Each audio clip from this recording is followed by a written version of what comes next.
সকালবেলা ঘুম থেকে উঠে বান্ধবী নিয়ে একটু মাঠে গেছিলাম, একটু নাচানাচি গানাগানি করে বাড়ি আসলাম, একটু রেস্ট নিয়ে তারপর খাওয়া দাওয়া করলাম। খাওয়া দাওয়া করে একটুখানি দুজনে ঘুমাচ্ছিলাম। বিকেল হলেও জামা কাপড় উঠাতে গেছে, বলছে দেখ দেখ আমার চুলখানা দেখ কত সুন্দর। আমি বলছিলাম আরে ঝাড়ু লাগতেছে ঝাড়ু।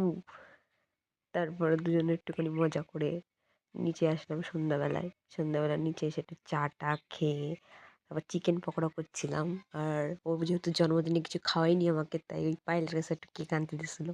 তো মিও মোড়ের 2খানা কেক নিয়ে আইছিল, পেস্ট্রি। তো আমরা খাওয়া দাওয়া করে তাই করলাম একটা চিকেন পকোড়া খাই চল দুইজনে। তো চিকেন পকোড়া খাচ্ছিলাম খাওয়া দাওয়া শেষে। তারপর আমি বললাম তুই রেস্ট নে, ও বেড়াতে এসে যতই হোক, আমি যে একটু বিরিয়ানি বানাই। তো শর্টকাটে একটু বিরিয়ানি বানালাম, মাংস ম্যারিনেট করে রাখছিলাম। তারপরে মাংস করলাম আর এদিকে আলু বিরিয়ানিটা করছিলাম।